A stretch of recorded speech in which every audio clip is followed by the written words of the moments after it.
Good afternoon students. आज हम economics की क्लास शुरुआत करने जा रहे हैं, जिसका मेन एजेंडा रहेगा आप बच्चों को यूजीसी, नेट और आपकी हायर स्टडीज के लिए प्रिपेयर करने का। हमारी जो हायर स्टडीज की बात करें तो वो पोस्ट ग्रेजुएशन हो सकती है या other courses which you want to pursue. आज हमारी क्लास की शुरुआत होगी एक इकोनॉमिक्स के सेक्शन से। देखिए, जब भी हम बात करते हैं इकोनॉमिक्स की कि इकोनॉमिक्स है क्या चीज या इकोनॉमिक्स वर्ड का ओरिजिनेशन क्या है, तो सबसे पहले बात आती है कि इकोनॉमिक्स वर्ड हमने सीखा शुरू कहाँ से की।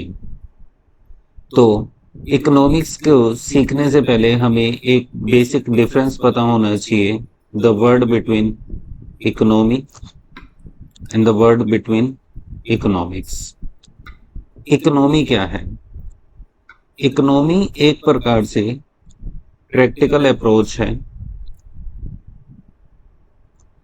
जो कि एक एरिया ऑफ लिविंग डिसाइड करता है।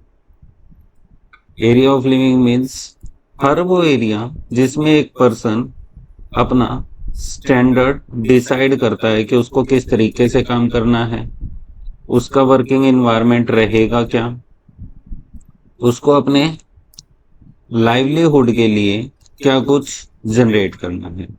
तो लाइवलीहुड की अगर हम बात करते हैं जनरली, तो इस लाइवलीहुड में सभी चीजें आ जाती हैं जो एक इंसान की लाइफ से रिलेट करती है। वो पेज थोड़ा सा पॉज हो गया था, but you do not worry about this one. And अगर हम बात करें इकोनॉमिक्स क्या है, तो जैसे ही हम इकोनॉमिक्स की बात करते हैं,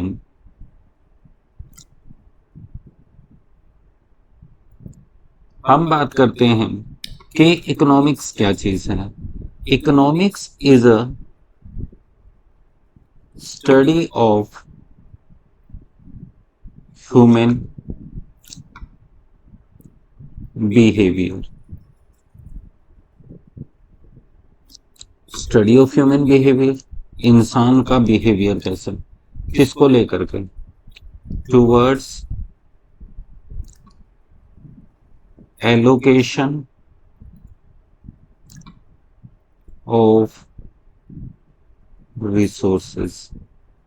एक्चुअल में ये जो स्टडी है और ये जो वर्ड आया यहाँ पर रिसोर्सेस, ये दो वर्ड्स हैं।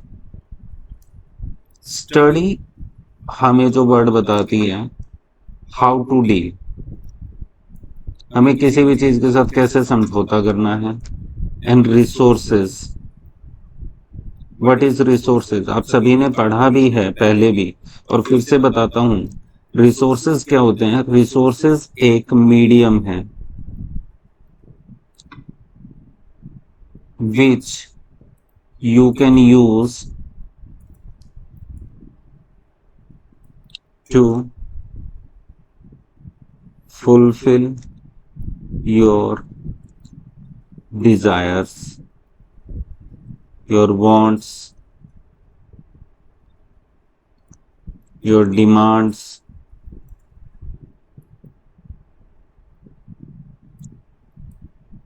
etc. अब बात ये आती है कि how to deal with resources में ये जो रिसोर्सेज है ये हमें किस प्रकार से बेनिफिट प्रोवाइड करते हैं या ये हम किस तरीके से इनमें डील कर सकते हैं। तो देखिए, सबसे पहले जानना ये जरूरी हो जाता है कि इकोनॉमिक्स है क्या चीज, कैसे काम करती है, ये रिसोर्सेज की बात आई कहाँ से, इकोनॉमिक्स की शुरुआत कहाँ से हुई। तो चलिए थोड़ा सा बेसिक इंट्रोडक्शन पे चलते हैं हम।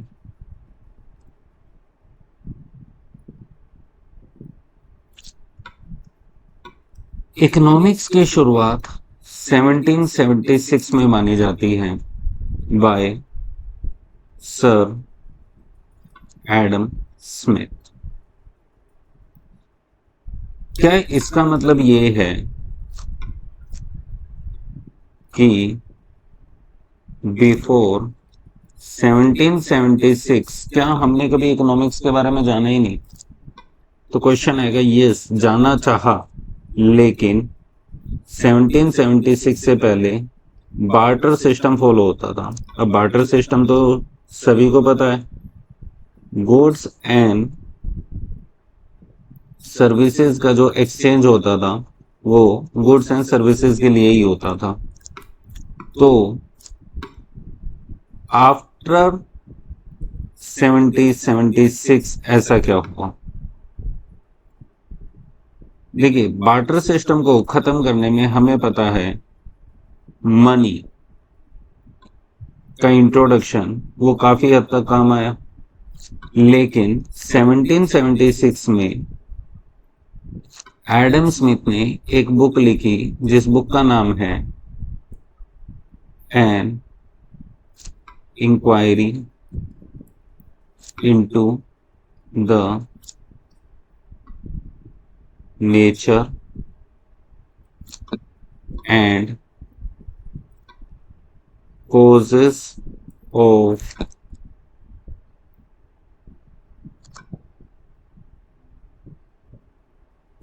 wealth of nation, generally popular as wealth of nation। इस बुक को वेल्थ ऑफ नेशन के नाम से भी जाना जाता। अब एडम स्मिथ ने इस वेल्थ ऑफ नेशन बुक के अंदर जिक्र क्या किया उस चीज को समझिए। 1776 से पहले जो भी ट्रेडिंग हो रही थी, गवर्नमेंट का उसके अंदर एक इंटरफेयर होता था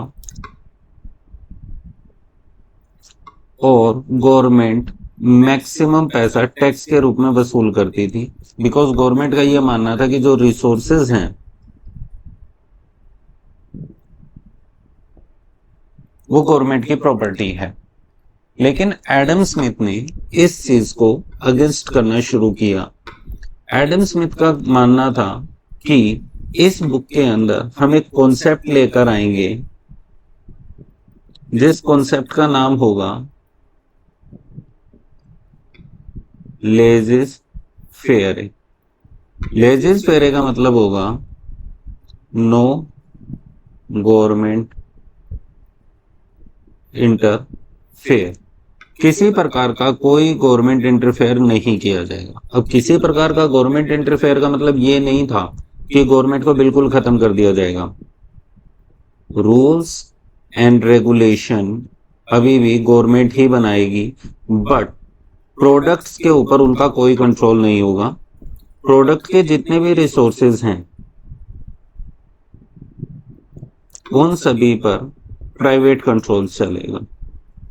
मींस जो एक ट्रेडर का मन करेगा, एक शॉपकीपर का मन करेगा, वो वही सामान बनाकर बेचेगा जो कंज्यूमर को पसंद होगा, और जो बेनिफिट है वो डायरेक्टली ट्रेडर को मिलेगा। इट मींस ऐसी मार्केट को डेवलप करना जो फ्री फ्रॉम गवर्नमेंट हो, ऐसी मार्केट जिसका मेन मोटिव प्रॉफिट हो। अब इसके ये बेनिफिट दिख रहे थे हमें, लेकिन इसमें सबसे बड़ा एक लूप होल था जिसे हम लिमिटेशन बोलते हैं। क्या इसमें थी लेबर की एक्सप्लॉयटेशन। क्या कहना चाहते हैं लेबर की एक्सप्लॉयटेशन से? अगर एक ट्रेडर किसी लेबर को काम पे रखता है, अब यहाँ पे तो बहुत सारे हैं, गवर्नमेंट का कंट्रोल वैसे ही खत्म हो गया, तो ये ट्रेडर मैक्सिमम बेनिफिट के चलते अपना सामान कॉस्टली रेट पर बेच रहे थे। अब इसके चलते हुआ ये कि ये जो ट्रेडर्स हैं, जो लेबर थी, इनको बेनिफिट ना हो उसके लिए ये वेजेस में कटौती करने लगे, जिससे कि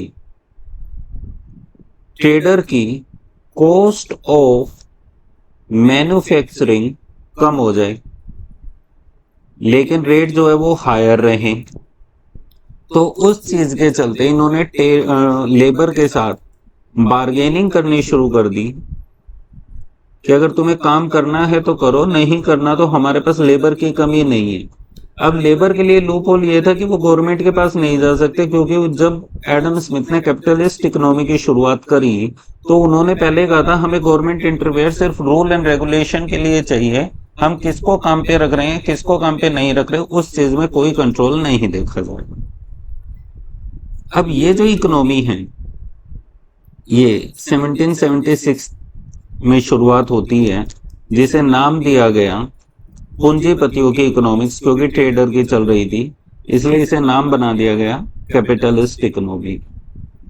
और यहीं से शुरुआत मानी जाती है। इसे एक और नाम दिया गया मार्केट इकोनॉमी का, इसे एक और नाम दिया गया फ्री इकोनॉमी का। अब नाम सारे एक ही हैं। अब देखो ग्राहक को तो कोई सामान भी पसंद आ सकता है और किसी प्रकार से भी आ सकता है। तो आज जो हम बात कर रहे हैं यहां पर इकोनॉमिक्स की शुरुआत की गई। और हुआ क्या कि 1848 में, अगर मैं यहां से बात करना बंद करता हूं,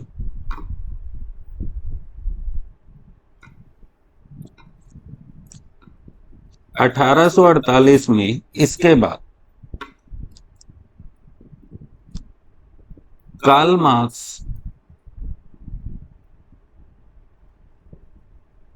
और फ्रेडरिक एंजेलस नाम से दो पर्सन हुए, दो इकोनॉमिस्ट हुए। कार्ल मार्क्स का नाम सबने सुना है। इन्होंने शुरुआत की सोशलिस्ट इकोनॉमी की। इनकी नजर में प्राइवेट लेबर का जो नुकसान हो रहा था वो इनसे देखा नहीं जा रहा था, और इनका मानना ये था कि हमें ये चीज चाहिए कि लेबर का नुकसान ना हो, क्योंकि उनसे वो चीज बर्दाश्त नहीं हो रही थी। उनको एक प्रकार से लेबर का साथ देना था, और इनकी नजर में लेबर का साथ सिर्फ और सिर्फ गवर्नमेंट दे सकती थी। तो कार्ल मार्क्स और फ्रेडरिक एंजेलस जो शुरुआत करना चाह रहे थे किसी भी प्रकार से, उनका जो मेन एजेंडा था वो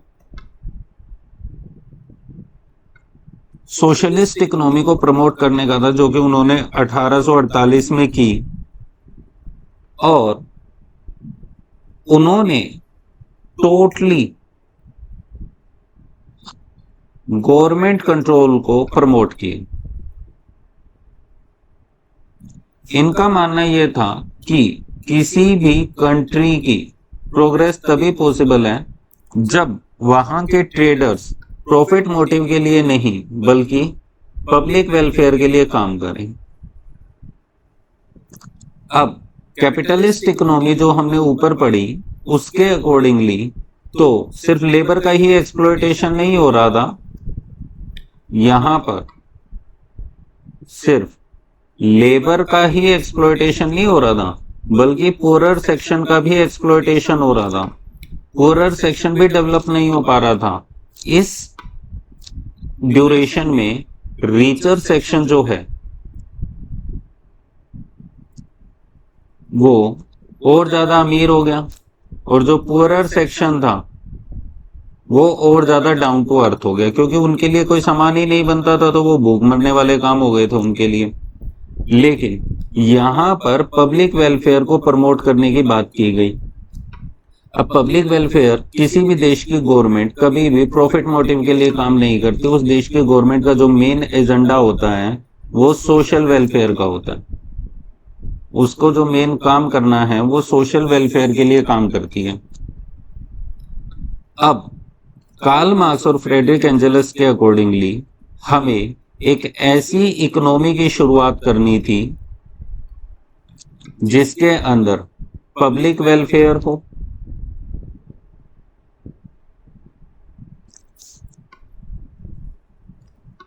साथ में कलेक्टिवली गुड्स बनाए जाएं। कलेक्टिव गुड्स का मतलब समझ लो ऐसे गुड्स जो सिर्फ एक व्यक्ति के लिए यूज ना हो करके सबके लिए यूज होते हैं, ऐसे गुड्स जो मेजर बेनिफिट प्रोवाइड करते हैं। अब अगर मैं कलेक्टिव गुड्स की बात करता हूं किसी भी प्रकार से, तो जिसको पब्लिक एट लार्ज कंज्यूम किया करती है, साथ में जो रिसोर्स का कंट्रोल होगा। अब प्राइवेट सेक्टर में तो रिसोर्स का कंट्रोल प्रोड्यूसर को दे दिया, लेकिन यहां पे रिसोर्स का कंट्रोल रहेगा गवर्नमेंट हाथों में, जिससे कि गवर्नमेंट उसको पब्लिक वेलफेयर के लिए यूटिलाइज कर सके।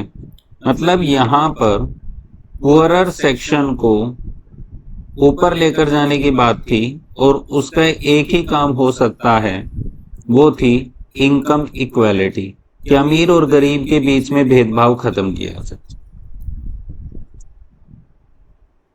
अब इसके अंदर प्रोड्यूसर्स जो प्राइवेट सेक्टर था वो बिल्कुल नीचे चला गया।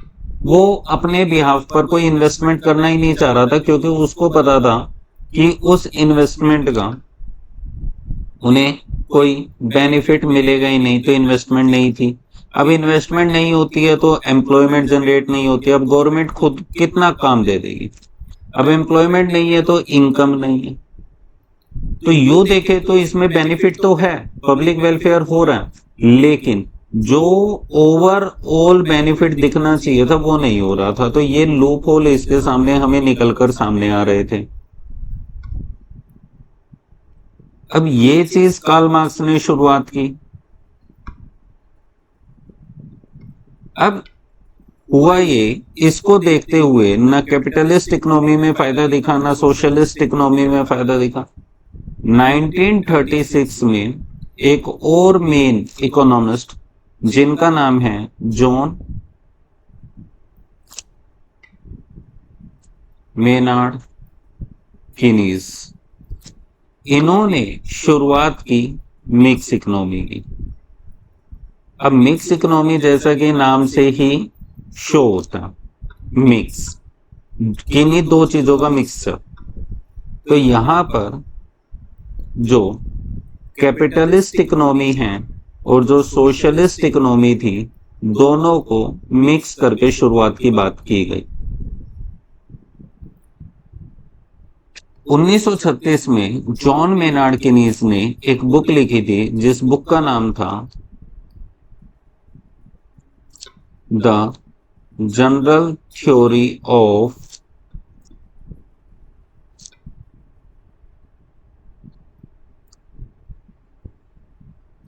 Employment, interest and money. ये तुम पूरा लिख लेना, मैंने इंटरेस्ट को शॉर्ट फॉर्म में लिखा है। इस बुक के अंदर जॉन मेनार्ड कीनीज ने जिन बातों का जिक्र किया, जिस मिक्स इकोनॉमी का जिक्र किया, वो इन दो चीजों को मिला करके बनती थी। मीन्स जो इसके मेरिट पॉइंट्स थे वो ले लिए, जो इसके मेरिट पॉइंट्स थे वो ले लिए, और डीमेरिट्स को ड्रॉप कर दिया गया। मेरिट्स क्या थे? यहां पे प्रोड्यूसर को बेनिफिट चाहिए और गवर्नमेंट को भी बेनिफिट चाहिए। तो जो प्रोड्यूसर्स हैं उनको रिचर सेक्शन के लिए नॉर्मल गुड्स बनाने की परमिशन दे दी गई, लग्जरी गुड्स बनाने हैं बनाइए। तो बात यह है फिर गवर्नमेंट क्या करेगी और जो पुअरर सेक्शन है वो कहां जाएगा? तो बात ये बोली गई कि जो गवर्नमेंट है वो नेसेसिटी गुड्स या ऐसे गुड्स जो गवर्नमेंट को लगता है कि सिर्फ गवर्नमेंट कंट्रोल में होने चाहिए, उन गुड्स का प्रोडक्शन गवर्नमेंट करेगी। रिसोर्सेज का ओनर कौन होगा? रिसोर्सेज के ओनर होंगे दोनों। वेलफेयर किसका होगा? मतलब मोटिव क्या होगा? अब मोटिव इन द सेंस कि पब्लिक वेलफेयर होगा कि प्रॉफिट मोटिव होगा, तो प्रॉफिट मोटिव भी रहेगा और पब्लिक वेलफेयर भी रहेगा। ग्राहक के बारे में क्या ख्याल है? कहते हैं जी जो प्रोड्यूसर सेक्टर होगा वो ग्राहक को भगवान मानेगा, जिसे हम बोलते हैं सोवर्निटी। मतलब जो ग्राहक को चाहिए, अगर एसी चाहिए तो एसी, फ्रिज चाहिए तो फ्रिज। लेकिन अगर गवर्नमेंट सेक्टर की बात करें तो वहां पर ग्राहक की नहीं चलेगी, वहां पर जो चलेगी वो गवर्नमेंट की चलेगी, कलेक्टिव गुड्स बनाने वालों की चलेगी, उन्हें उस हिसाब से फायदा दिया जाएगा। तो ये 3 बेसिक इकोनॉमी की शुरुआत की गई। अब बात करते हैं थोड़ी सी इकोनॉमिक्स के बारे में, इकोनॉमिक्स का ओरिजिन। आई होप सो आपको यहां तक समझ आ गया होगा। मैं ज्यादा फास्ट तो नहीं करवा रहा हूं, बट फिर भी ये होता है कि कई बार हम किसी भी नई चीज की शुरुआत करते हैं तो धीरे धीरे वो चीज हमें तेज लगती है। चलिए अब हम बात करते हैं बेसिक इकोनॉमिक्स के ओरिजिन की। इकोनॉमिक्स वर्ड ग्रीक लैंग्वेज से लिया गया।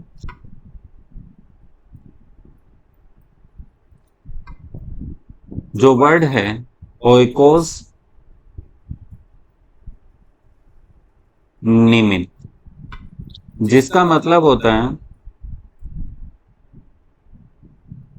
Management of house hold. Sir कहना क्या चाहते हो?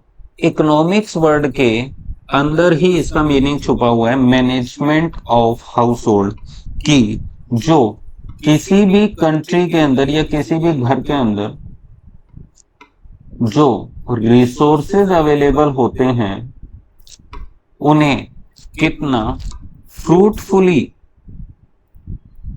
ये वर्ड दूसरा लिख दिया मैंने, दूसरे तरीके से लिखता हूं इसको, कितना हम किसी भी रिसोर्स को इफेक्टिवली प्लस एफिशिएंटली यूज करते हैं, ये डिपेंड करता है कि उस घर में उन रिसोर्सेज का मैनेजमेंट कैसे होगा। इट मीन्स रिसोर्सेज को इस तरीके से यूज करना कि आपकी मैक्सिमम वांट्स की सेटिस्फेक्शन हो सके, है ना। इसीलिए इन रिसोर्सेज को एक और नाम दिया जाता है मीन्स। मीन्स मतलब मीडियम, रिसोर्सेज भी मीडियम होते हैं। अब यू देखा जाए तो इकोनॉमिक्स अपने आप में एक बहुत बड़ा कॉन्सेप्ट है, जिसके अंदर हम सेवरल टाइप ऑफ इकोनॉमी के बारे में पढ़ते हैं। तो अपने आप में ये एक कॉम्प्लेक्स सिचुएशन को जनरेट करता है। तो इस कॉम्प्लेक्स सिचुएशन को इजी बनाने के लिए, इस कॉम्प्लेक्स सिचुएशन को आसान बनाने के लिए प्रोफेसर रेगनर फ्रिस्ट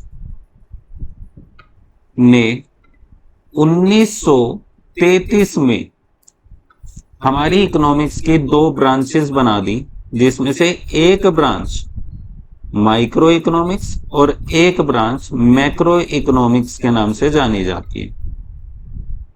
अब हमें सभी को पता है कि माइक्रो इकोनॉमिक्स और मैक्रो इकोनॉमिक्स जो हम हमारे सिलेबस में पढ़ते हैं। अब जब हम बात करते हैं माइक्रो इकोनॉमिक्स की, तो माइक्रो का जो मीनिंग होता है, माइक्रो भी एक ग्रीक लैंग्वेज से लिया गया वर्ड माइक्रोस से लिया गया है, जिसका मीनिंग होता है स्मॉल। और वहीं मैक्रो वर्ड भी एक ग्रीक लैंग्वेज के वर्ड मैक्रोस से लिया गया है, जिसका मीनिंग है लार्ज। माइक्रो इकोनॉमिक्स में आप जो स्टडी करते हो वो स्मॉल स्ट्रक्चर के बारे में, स्मॉल यूनिट्स के बारे में स्टडी करते हो, जैसे किसी एक पर्सन के बारे में जिसे हम इंडिविजुअल बोलते हैं, कोई एक फर्म हो गई, कोई एक इंडस्ट्री हो गई,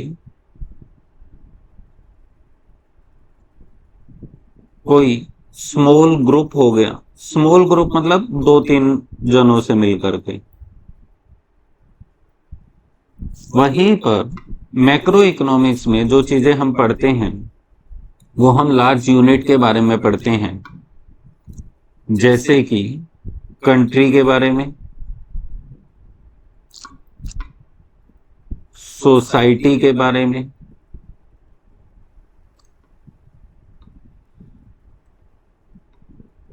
ऐसे इशू जो नेशन वाइज डील किए जाते हैं, जो सोसाइटी को एक सिंगल यूनिट ना लेकर के एज अ होल स्टडी करता है, उसे हम मैक्रो इकोनॉमिक्स बोलते हैं। मैक्रो इकोनॉमिक्स में हमेशा बड़े इश्यूज की डील की जाती है और जबकि माइक्रो इकोनॉमिक्स में स्मॉल इश्यूज को डील किया जाता है।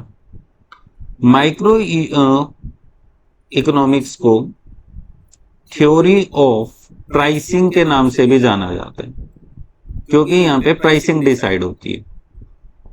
कैसे सर? जो माइक्रो इकोनॉमिक्स का स्कोप एरिया है कि माइक्रो इकोनॉमिक्स कैसे पढ़ी जाती है, कहां पर पढ़ी जाती है, तो उसकी बात करें तो माइक्रो इकोनॉमिक्स आपको प्रोडक्शन के बारे में बताती है, theory of production. Micro economics आपको कंज्यूमर बिहेवियर के बारे में बताती है कि एक रिसोर्स को लेकर किसी पर्टिकुलर व्यक्ति का क्या एस्पेक्ट है।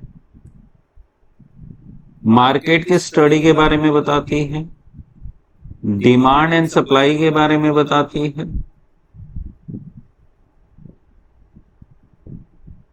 प्रोडक्शन के साथ साथ कॉस्ट के बारे में भी ये आपको बताती है। तो इसीलिए इसको थ्योरी ऑफ प्राइसिंग भी बोला जाता है। वहीं पे जब हम मैक्रो इकोनॉमिक्स का स्कोप एरिया डिसाइड करते हैं तो यहां पर हम नेशन वाइज जितने भी टॉपिक होते हैं, like as poverty,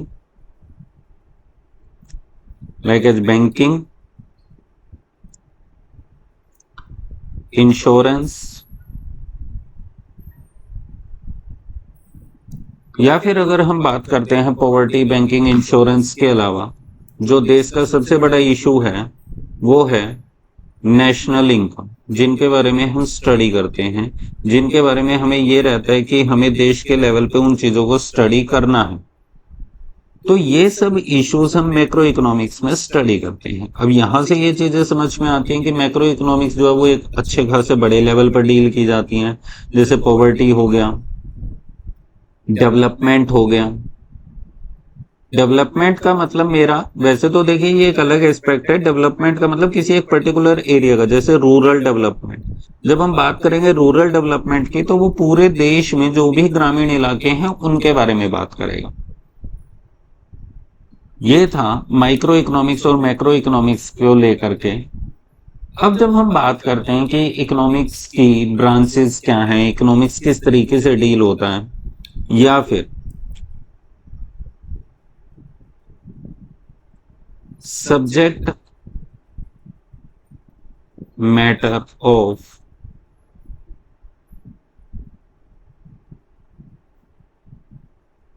economics.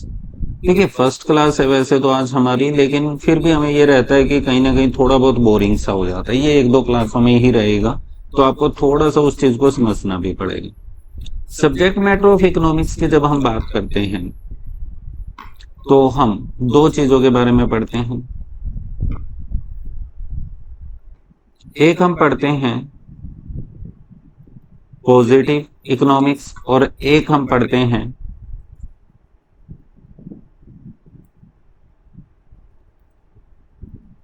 Normative economics. Positive का मतलब होता है कि जो चीजें, ऐसी चीजें जो आपकी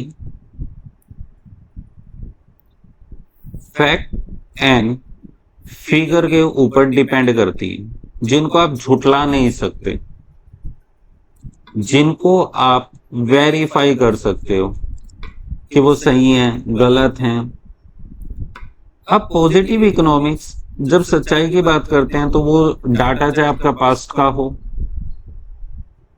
प्रेजेंट का हो या फ्यूचर का हो, कोई फर्क नहीं है। अब पास्ट प्रेजेंट फ्यूचर की जब बात करते हैं तो हम बात करते हैं was, what is and what will be, है ना। तो बहुत सारी चीजें होती हैं। अब जब हम पॉजिटिव इकोनॉमिक्स की बात करते हैं, फैक्ट्स एंड फिगर्स पे बात करते हैं, वेरीफाइबल फॉर ट्रूथ के बारे में बात करते हैं कि उनको वेरीफाई किया जा सकता है। अच्छा, जरूरी है कि जिन चीजों को हम वेरीफाई करते हैं क्या हमेशा वो सही ही होंगी? नहीं होंगी। Every time this can not be true, every time it is not possible कि भाई हो सकता है वो डाटा गलत भी हो सकता है उस डाटा के साथ छेड़छाड़ की गई और बाद में पता लग गया हो। तो जिन चीजों को हम वेरीफाई फॉर ट्रूथ करते हैं या जो चीजें डाटाबेस होते हैं उनमें कभी भी जजमेंट्स नहीं चलती हैं, ये बात ध्यान रखना आप। जो इंपॉर्टेंट पॉइंट है वो ये है कि ये चीजें कभी भी पर्सनल जजमेंट के ऊपर फॉलो नहीं करेंगी। ये चीजें हमेशा ट्रूथ के ऊपर चलेंगी। और वही अगर मैं नॉर्मेटिव इकोनॉमिक्स की बात करूं, ऐसी चीजें जो फैक्ट्स एंड फिगर्स के ऊपर डिपेंड ना करके आपके सजेशन के ऊपर डिपेंड करती हैं, मतलब वो व्हाट इज व्हाट वॉज पे नहीं, व्हाट, ये स्पेलिंग थोड़ी सी गलत हो गई, मैं ठीक कर देता हूं इसको।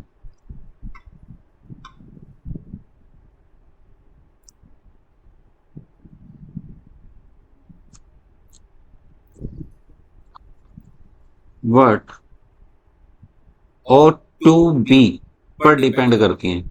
मीन्स देश में अगर मुझे इन्फ्लेशन को कम करना है तो क्या सजेशन होने चाहिए, क्या हमें करना चाहिए। अभी इन्फ्लेशन कितनी है वो चीज तो देखो पॉजिटिव इकोनॉमिक्स है, क्योंकि वो डाटा पे डिपेंड करेगी, क्योंकि वो चीजें कलेक्टिवली डाटा होगा कि किस एरिया में कितनी महंगाई है। लेकिन उसको दूर करने के लिए हर एक पर्सन की अपनी अलग अलग थिंकिंग होती है, हर पर्सन का अपना अलग अलग एक ओपिनियन होता है कि वो कोई भी चीज है जो उस ओपिनियन बेस्ड चीजों पर चलती है। तो यहां पर जो पर्सनल जजमेंट है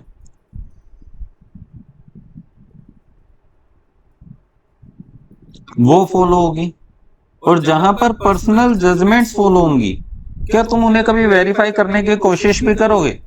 तुमसे कोई पूछता है कि किसी व्यक्ति ने ये एक पर्सनल अपना जजमेंट दिया था इस बात के ऊपर, जाओ तुम उसको वेरीफाई करो, तो तुम कहोगे यार पागल हो गए हो क्या, हम कैसे वेरीफाई कर सकते हैं।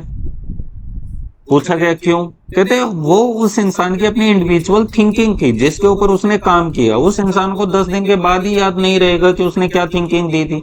सो यहां पे कभी भी वेरिफिकेशन पॉसिबल ही नहीं हो पाएगी। तो यहां पर पर्सनल जजमेंट फॉलो नहीं होता और यहां पर वेरिफिकेशन पॉसिबल नहीं हो पाती। तो ये चीजें जो हम पढ़ते हैं ये हम पॉजिटिव और नॉर्मेटिव इकोनॉमिक्स के बारे में पढ़ते हैं। देखिए मैं आपको ज्यादा डिटेल में इसलिए नहीं करवा रहा क्योंकि ये चीजें आप गो थ्रू हैं, इन चीजों से आपको पता है कि इन चीजों में क्या था।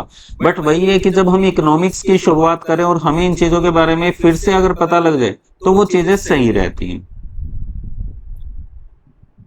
अब जब हम बात करते हैं इस इकोनॉमिक्स की कि यहां तक हमने क्या चीजें पढ़ी हैं, किस प्रकार से पढ़ी हैं, तो कहीं ना कहीं हमारे माइंड में अपने पुराने कॉन्सेप्ट जो हैं वो फिर से रिवाइज होने शुरू हो जाते हैं कि हम किस तरीके से काम करेंगे, कैसे काम करेंगे, हमें क्या चीजें स्टडी करनी है और किस तरीके से करनी है। आगे जब हम बात करते हैं इकोनॉमिक्स की तो हम बात करते हैं basic problems faced in country. Every country की कुछ बेसिक प्रॉब्लम्स जिन्हें हमने एक कॉन्सेप्चुअल नेम दे दिया, क्या? Central problems.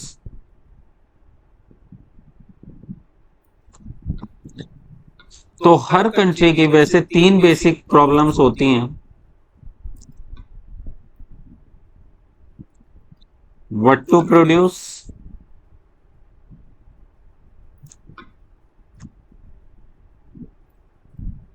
How to produce,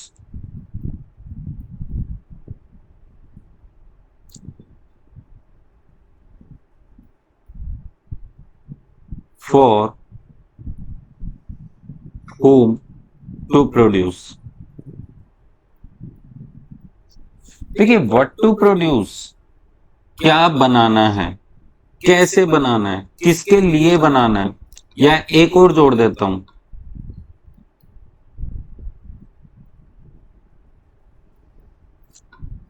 how much to produce. अब तुम्हें एक क्वेश्चन पूछना चाह रहा हूं। वैसे तो तुम बहुत ही इंटेलिजेंट बच्चे हो और आपने ये चीजें बहुत अच्छे से पढ़ी भी हैं, लेकिन क्या तुम्हें इन कॉन्सेप्ट को पढ़ते हुए माइंड में एक चीज क्लिक कर रही है? क्या? व्हाट टू प्रोड्यूस क्या, हाउ टू प्रोड्यूस कैसे, फॉर होम टू प्रोड्यूस किसके लिए, हाउ मच कितना। मतलब माइंड में एक क्वेश्चन आता है।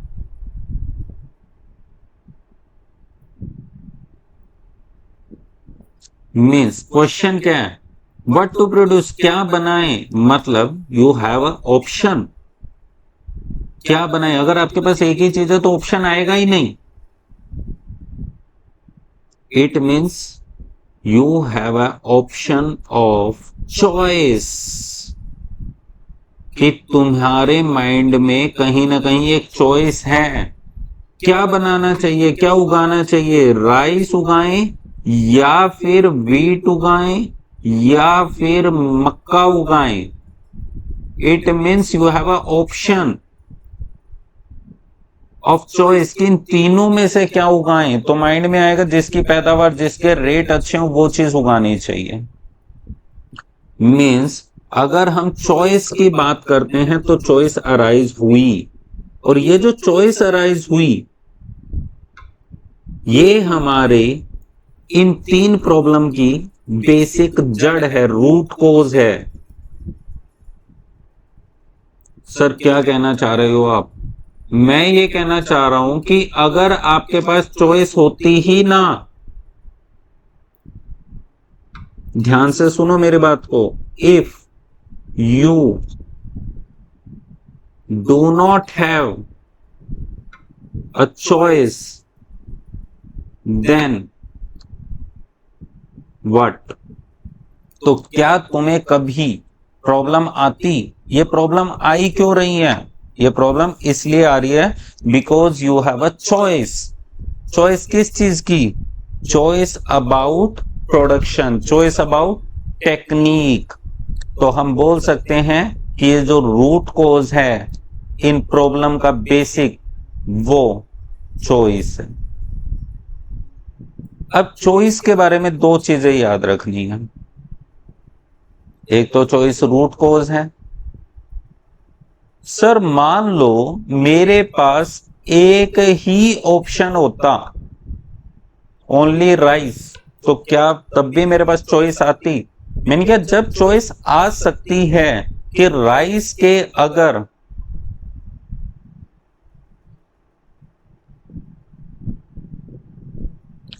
अल्टरनेटिव यूज हो, मतलब अगर राइस के एक से ज्यादा यूज है तो भी तो तुम सोच सकते हो ना कि चावल का यूज करना किस में है।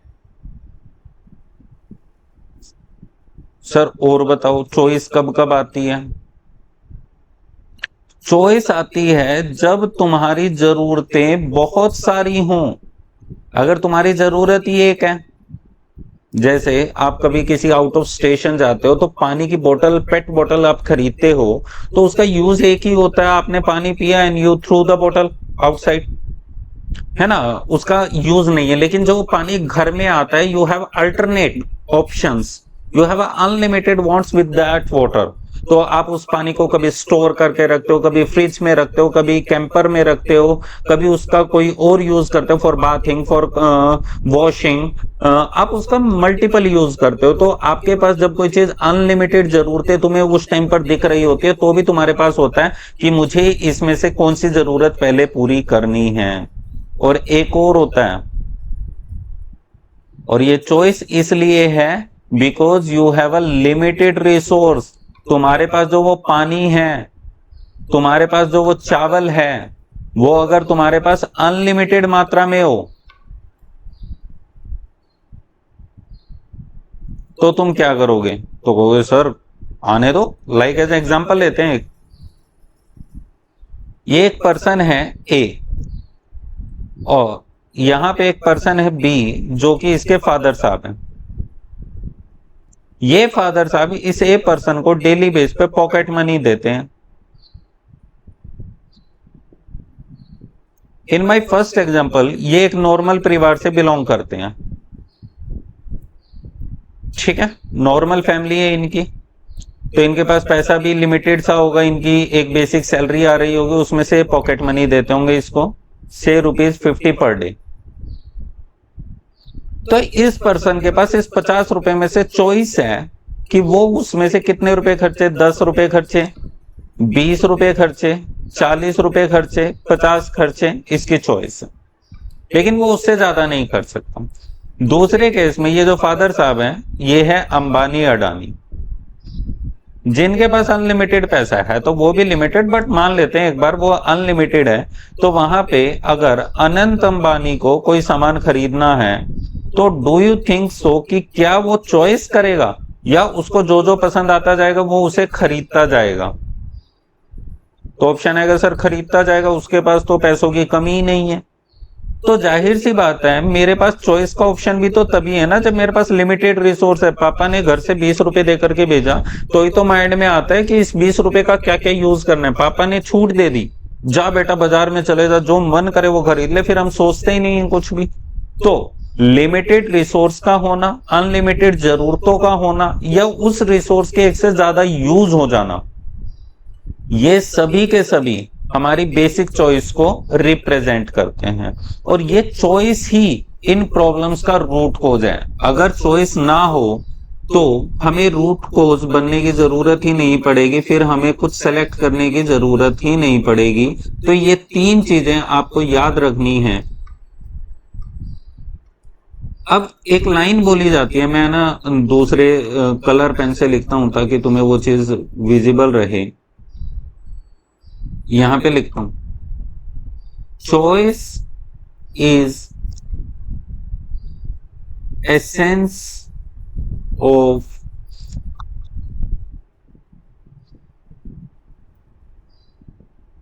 स्कार्सिटी।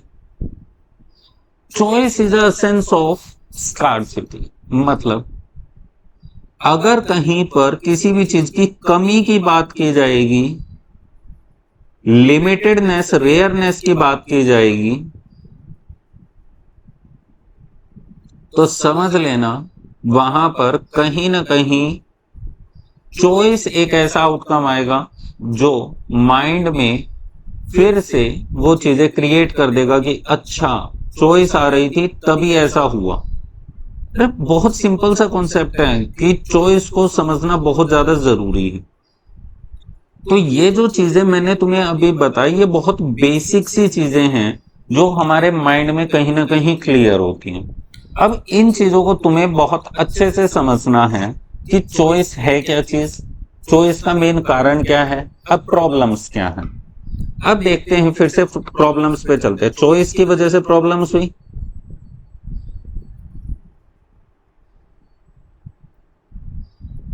अब समझिए सेंट्रल प्रॉब्लम्स को। पहली प्रॉब्लम है what to produce. Second problem है हाउ टू प्रोड्यूस। और थर्ड प्रॉब्लम है फॉर हुम, किसके लिए, मीन्स क्या बनाना चाहिए, what to produce. It means यहाँ पे हम प्रोडक्ट को चूज करने के बारे में सोच रहे हैं कि हमारा प्रोडक्ट क्या होना चाहिए, क्या बनाना है हमें। क्या बनाना है मतलब कि हम कौन सा गुड्स बनाएं। हमें नॉर्मल गुड्स बनाना है जो सभी घरों में यूज होता है, हमें लग्जरी गुड्स बनाना है जो सिर्फ अमीर यूज करते हैं, या हमें नेसेसिटी गुड्स बनाना है जो सिर्फ जरूरत के लिए काम आता है, जैसे रोटी कपड़ा और मकान, या फिर हमें वॉर टाइम गुड्स बनाने जैसे कि हथियार। ये तीन गुड्स जो हैं इन्हें हम बोलते हैं पीस टाइम गुड्स, जब देश में शांति रहती है। लेकिन जैसे युद्ध की स्थिति उत्पन्न हो जाती है, हमारा ध्यान इन चीजों से हट करके वॉर टाइम गुड्स पे चला जाता है। तो यहां पर चॉइस आती है हमारे सामने कि हमें किस टाइप का प्रोडक्ट बनाना है, तो प्रोडक्ट हमें चूज करना पड़ेगा, चॉइस। हाउ टू प्रोड्यूस, कैसे बनाएं, मतलब यहां पर बात होगी कैसे बनाने में टेक्नोलॉजी की। टेक्नोलॉजी में कहना क्या चाहते हैं सर हम, टेक्नोलॉजी में I want to talk about two technologies कि हम मशीन की हेल्प से बनाएं या हम लेबर की हेल्प से बनाएं। अगर मैं मशीन का यूज करता हूं तो मशीन के लिए मुझे चाहिए बहुत सारा पैसा, जिसे हम बोलेंगे कैपिटल इंटेंसिव टेक्निक या टेक्नोलॉजी। जिसमें हम मशीन की हेल्प से सामान बनाएंगे तो वहां पे लेबर कम हो जाएगी। दूसरा है लेबर, यानी कि जहां पे हम लेबर का ज्यादा यूज करना चाहते हैं। अगर मुझे कोई सामान ऐसा बनाना है जिसमें लेबर से बना रहा हूं और वो सस्ता बन रहा है, तो ये चीजें ज्यादा अच्छी है। अब मैं आपको बताता हूं कहना क्या है। आज के टाइम पे मशीन का युग है, तो हर कोई मशीन से सामान बनाना चाहता है, चाहे वो घरों में लेंटर का काम हो या कहीं पर किसी बहुत बड़े शोरूम में रोबोट्स के द्वारा परफॉर्म की गई कोई एक्टिविटी। लेकिन इंडिया जैसी कंट्री या चाइना जैसी कंट्री जहां पर लेबर बहुत ज्यादा है, वहां पे आज भी लेबर का ही यूज किया जाता है, क्योंकि मशीन के कंपैरेटिवली हमें लेबर जो है वो ज्यादा चीप लगती है। अगर लेबर चीप है तो लेबर, और वही यूएसए, रशिया, जर्मनी, ये लोगों के लिए मशीन सस्ती पड़ के लेबर महंगी होती है, इसलिए ये मशीन कैपिटल इंटेंसिव गुड्स का यूज करते हैं। अब बात आती है फॉर हुम, किसके लिए बनाए, मतलब यहां पर बात आएगी कस्टमर सिलेक्शन की, कि तुम्हें कस्टमर टारगेट कौन सा है तुम्हारा, तुम्हें किसके लिए सामान बनाना है भाई। मतलब किसके लिए, तुम्हें रिसर्च सेक्शन के लिए सामान बनाना है तो तुम लग्जरियस आइटम बनाओगे, तुम्हें मिडिल क्लास के लिए सामान बनाना है तो तुम नॉर्मल गुड्स बनाओगे, और वही तुम्हें पुअरर सेक्शन के लिए सामान बनाना है तो तुम नेसेसिटी गुड्स बनाओगे, ऐसे गुड्स जो वो आसानी से अफोर्ड कर ले। तो ये सभी चीजें। अच्छा, एक और आया था हमारे पास, how much to produce. Present के लिए बनाना है, फ्यूचर के लिए बनाना है, पास्ट तो होगा ही नहीं। हाउ मच टू प्रोड्यूस में कि हमें कोई सामान कितनी क्वांटिटी में बनाना है, यहां पर क्वांटिटी की बात होगी। प्रेजेंट के लिए बनाना है कि फ्यूचर के लिए बनाना है। आज बनाकर रख दे 20 सालों तक, 5 सालों तक, 2 सालों तक, तो वो चीजें, और सिर्फ आज के लिए बनाने की आज की जरूरतें पूरी हो जाएं, बस वही बहुत है। तो ये जो चीजें हैं ये तुम्हारी सेंट्रल प्रॉब्लम्स हैं, और इन चीजों को हम बेसिकली डील भी करते हैं। तो आज हमने थोड़ा सा इंट्रोडक्शन पढ़ा है इकोनॉमिक्स के बारे में। हम कोशिश करेंगे कि धीरे धीरे हमारी क्लास को हमारे मेन सिलेबस पे लेकर आए जाएं। नेक्स्ट क्लास में हम कंज्यूमर बिहेवियर के बारे में पढ़ेंगे कि हमारा कंज्यूमर बिहेवियर किस तरीके से काम करता है और इकोनॉमिक्स में उसका क्या रोल है। आई होप सो आप सभी को समझ में आया होगा। कोशिश कीजिएगा, अगर आपको समझ में आ जाए, अच्छी लगे क्लास, तो इसको लाइक भी कीजिएगा और इसको शेयर भी कीजिएगा। थैंक यू, धन्यवाद, जय हिंद।